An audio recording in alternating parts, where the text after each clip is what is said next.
7장 바리새인들이 예루살렘에서 온 몇몇 종교학자들과 함께 예수의 주위에 모였다.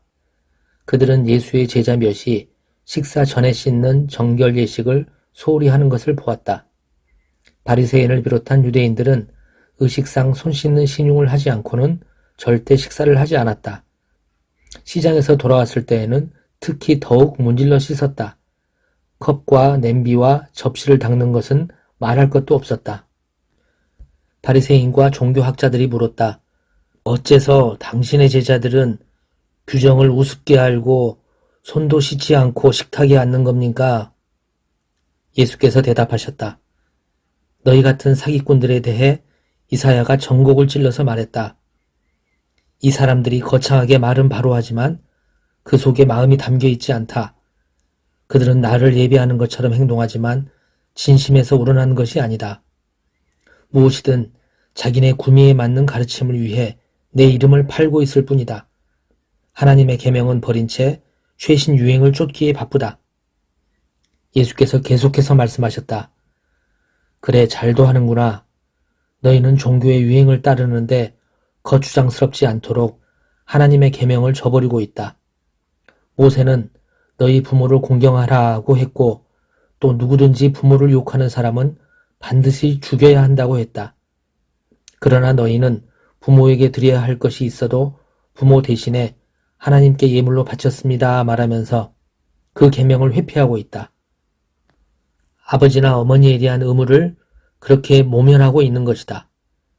너희는 하나님의 말씀을 지워버리고 그 자리에 아무 것이나 원하는 대로 써넣는다. 너희는 이 같은 일을 다반사로 한다. 예수께서 다시 무리를 불러놓고 말씀하셨다. 잘 듣고 마음에 새겨두어라.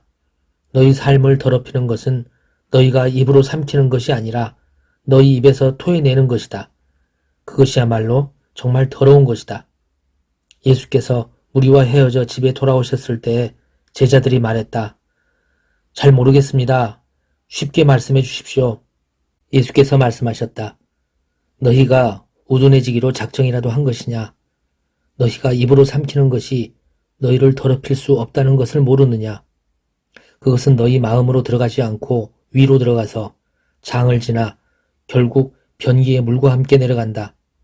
이것으로 음식에 대한 논란은 무의미해졌다. 예수께서는 모든 음식을 먹어도 좋다고 하신 것이다. 예수께서 계속해서 말씀하셨다. 사람 속에서 나오는 것이 사람을 더럽히는 법이다.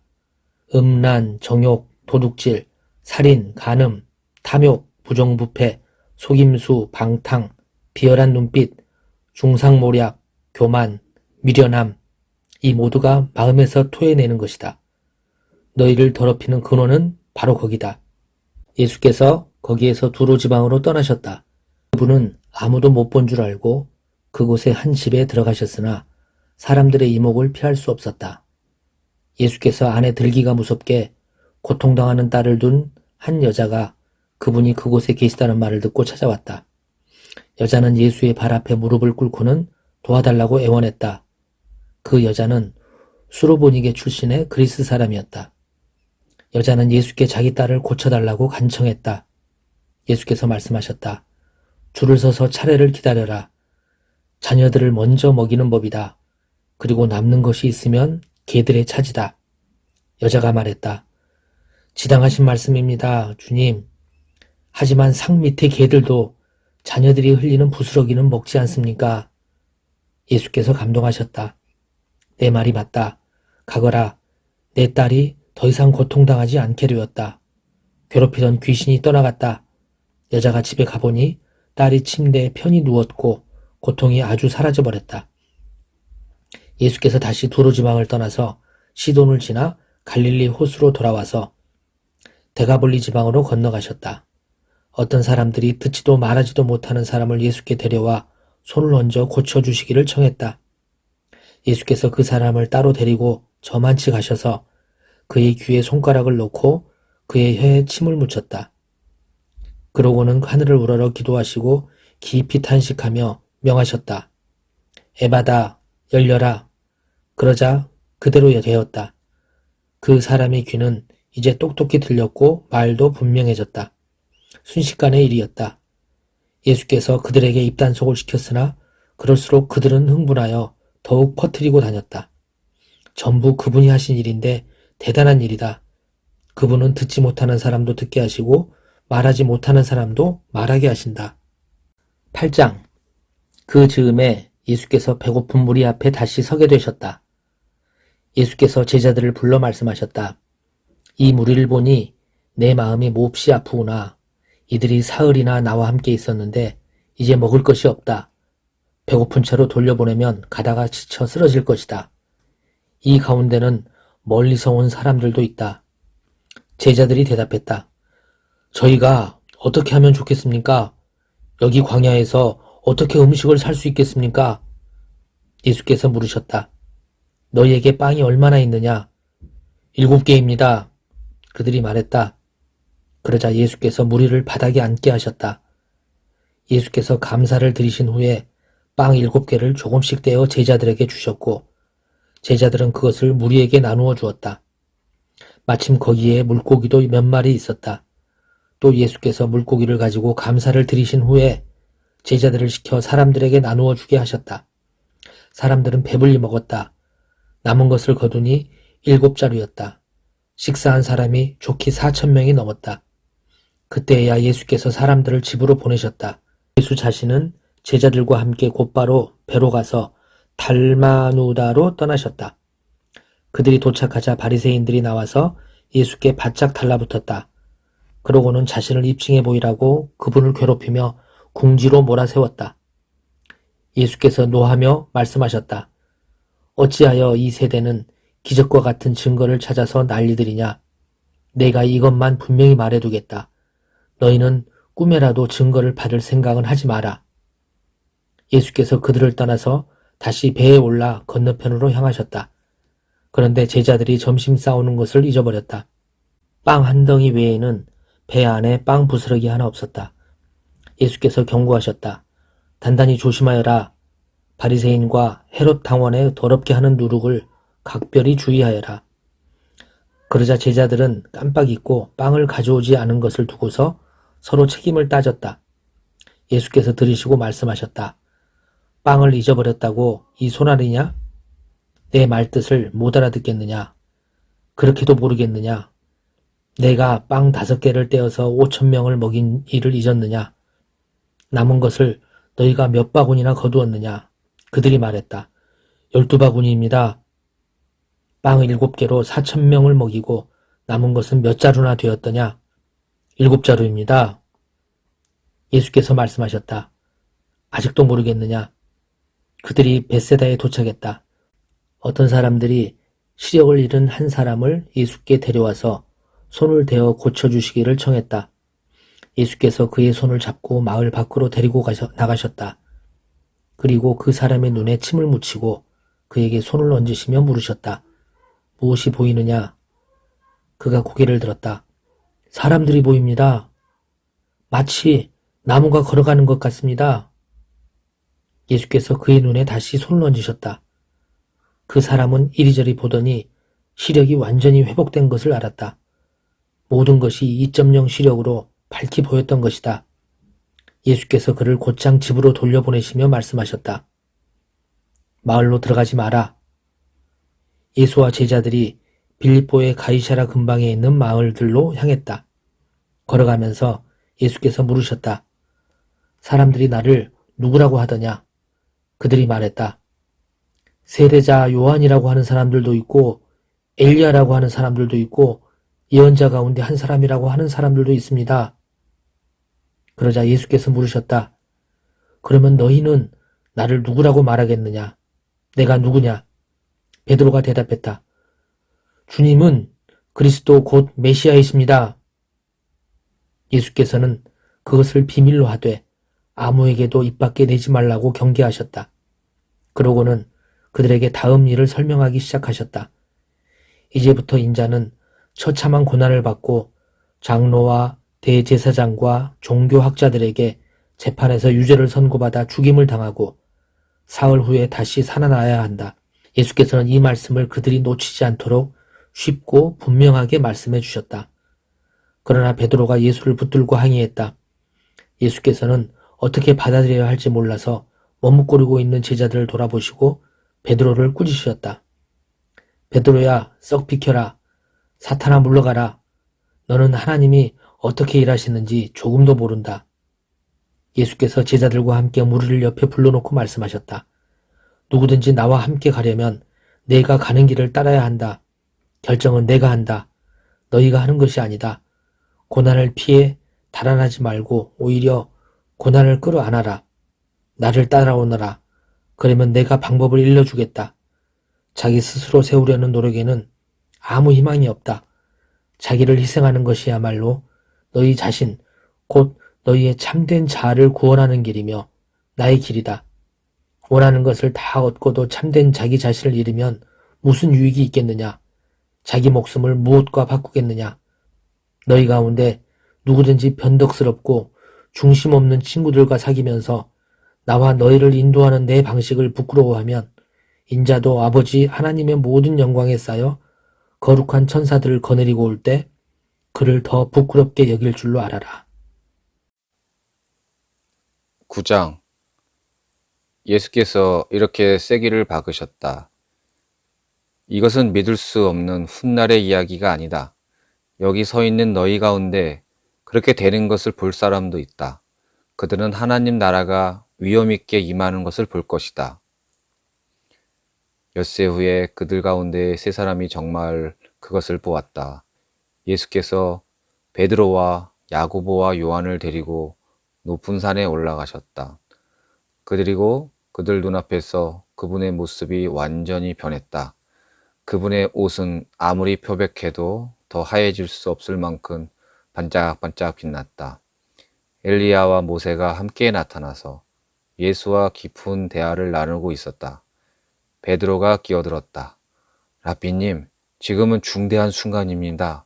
기념비 셋을 세우는 것이 어떻겠습니까? 하나는 주님을 위해, 하나는 모세를 위해, 하나는 엘리야를 위해서 말입니다. 일행과 마찬가지로 눈앞의 광경에 놀란 베드로가 무심코 내뱉은 말이었다. 바로 그때 빛처럼 환한 구름이 그들을 덮더니 구름 속 깊은 데서 한 음성이 들려왔다. 이는 내가 사랑으로 구별한 내 아들이다. 그의 말을 들어라. 잠시 후에 제자들이 눈을 비비며 주변을 둘러보니 오직 예수밖에 보이지 않았다. 산을 내려오면서 예수께서 그들에게 비밀을 지킬 것을 엄히 명하셨다. 너희가 본 것을 아무에게도 말하지 말라. 그러나 인자가 죽은 자들 가운데서 살아난 뒤에는 말해도 좋다. 그들은 죽은 자들 가운데서 살아난다? 는 것이 도대체 무슨 말인지 몰라 고개를 갸우뚱거렸다. 중간에 제자들이 물었다. 종교학자들은 왜 엘리야가 먼저 와야 한다고 말합니까? 예수께서 대답하셨다. 과연 엘리야가 먼저 와서 인자가 올 때를 위해 모든 것을 준비한다. 사람들이 이 엘리야를 업신여겼고 사람들이 인자도 똑같이 업신여길 것이다. 인자는 성경에 기록한 대로 심한 고난과 천대와 멸시를 받을 것이다. 그들이 산을 내려와 다른 제자들에게 돌아오니 주위에 큰 무리가 보이고 종교학자들이 제자들에게 따져 묻고 있었다. 예수를 보자마자 무리 가운데 반가운 기운이 일었다. 사람들이 달려와서 그분을 맞이했다. 예수께서 물으셨다. 무슨 일이냐? 왜 이렇게 소란스러우냐? 무리 가운데 한 남자가 대답했다. 선생님, 귀신 때문에 말을 못하는 제 아들을 선생님께 데려왔습니다. 귀신이 사로잡을 때마다 아이가 바닥에 거꾸러져 입에 거품을 몰고 이를 갈면서 막대기처럼 굳어집니다. 선생님이 제자들에게 구해주기를 바라고 말했지만 그들은 하지 못했습니다. 예수께서 말씀하셨다. 하나님을 모르는 이 세대여, 내가 같은 말을 몇 번이나 해야 하느냐? 얼마나 더 참아야 하느냐? 아이를 이리 데려오너라. 그들은 아이를 데려왔다. 귀신이 예수를 보고 아이에게 발작을 일으키게 하니 아이는 입에 거품을 물고 바닥에서 몸을 뒤틀었다. 예수께서 아이의 아버지에게 물으셨다. 이렇게 된 지 얼마나 되었느냐? 어려서부터 그랬습니다. 귀신이 아이를 죽이려고 불속이나 강물에 던진 것이 몇 번인지 모릅니다. 만일 하실 수 있거든 무엇이든 해주십시오. 불쌍히 여기셔서 저희를 도와주시옵소서. 예수께서 말씀하셨다. 만일이라니 믿는 사람에게 만인이란 없다. 모든 것이 가능하다. 그분의 입에서 말이 떨어지기 무섭게 아이의 아버지가 부르짖었다. 제가 믿습니다. 의심하지 않도록 도와주십시오. 무리가 속속 모여드는 것을 보시고 예수께서 악한 귀신에게 명령하셨다. 벙어리에 기머거리 귀신아, 내가 내게 명한다. 아이에게서 나와 다시는 얼씬거리지 마라. 귀신은 고함을 지르고 마구 몸부림치면서 나갔다. 아이는 송장처럼 핏기가 없어졌다. 그러자 사람들이 아이가 죽었다 고 말하기 시작했다. 그러나 예수께서 아이의 손을 잡아 일으키시자 아이가 일어섰다. 집에 돌아온 뒤에 제자들이 예수를 붙들고 물었다. 왜 저희는 귀신을 쫓아내지 못했습니까? 예수께서 대답하셨다. 이런 귀신은 기도가 아니고는 쫓아낼 수가 없다. 그들은 거기를 떠나서 갈릴리를 지나갔다. 예수께서는 제자들을 가르치고 싶으셔서 아무에게도 일행의 행방을 알리지 않으셨다. 예수께서 그들에게 말씀하셨다. 인자는 하나님과 관계하기를 원치 않은 사람들한테 넘겨질 것이다. 그들이 인자를 죽일 것이다. 죽은 지 사흘 후에 인자는 다시 살아날 것이다. 제자들은 무슨 말씀인지 몰랐으나 묻기도 두려웠다. 그들이 가버나움으로 갔다. 예수께서 집에 계실 때 제자들에게 물으셨다. 너희가 길에서 토론하던 것이 무엇이냐? 불안한 침묵만 흘렀다. 그들은 자기들 가운데 누가 가장 큰 사람인지를 두고 서로 입씨름을 벌였던 것이다. 예수께서 자리에 앉아 12제자에게 말씀하셨다. 너희가 첫 자리를 원하느냐? 그렇다면 끝자리로 가거라. 모든 사람이 종이 되어라. 예수께서 방 한가운데 어린아이 하나를 세우시고 아이를 품에 안으며 말씀하셨다. 누구든지 이 어린아이들 가운데 하나를 나처럼 품으면 곧 나를 품는 것이고 또 나를 훨씬 넘어서서 나를 보내신 하나님을 품는 것이다. 요한이 입을 열었다. 선생님, 어떤 사람이 주님 이름으로 귀신을 쫓아내는 것을 보고 우리가 막았습니다. 그가 우리에게 속한 사람이 아니어서 그렇게 했습니다. 예수께서 기뻐하지 않으셨다. 그를 막지 마라. 내 이름으로 선하고 능력 있는 일을 하고서 바로 나를 깎아낼 사람은 없다. 그가 적이 아니라면 곧 우리 편이다. 누구든지 내 이름으로 너희에게 물 한 잔 주어도 그는 우리 편이다. 하나님이 반드시 알아주실 것이다. 그러나 너희가 어린아이처럼 순진하게 믿는 이들 중에 하나를 괴롭히고 못살게 굴거나 그들의 믿음을 이용하면 너희는 곧 후회하게 될 것이다. 차라리 너희 목에 맷돌을 달고 호수 한복판에 뛰어드는 편이 낫다. 내 손이나 발이 하나님께 방해가 되거든 찍어내버려라.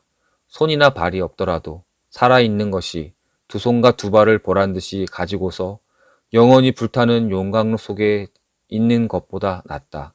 또 내 눈이 너를 하나님에게서 멀어지게 하거든 뽑아내버려라. 한눈으로 살아있는 것이 지옥불 속에서 2.0 시력을 발휘하는 것보다 낫다. 머지않아 모든 사람이 재련의 불 속을 지나겠지만 너희는 영원한 불꽃으로부터 보호받고 보존될 것이다. 너희는 스스로 보존하는 자가 되어라. 평화를 지키는 자가 되어라.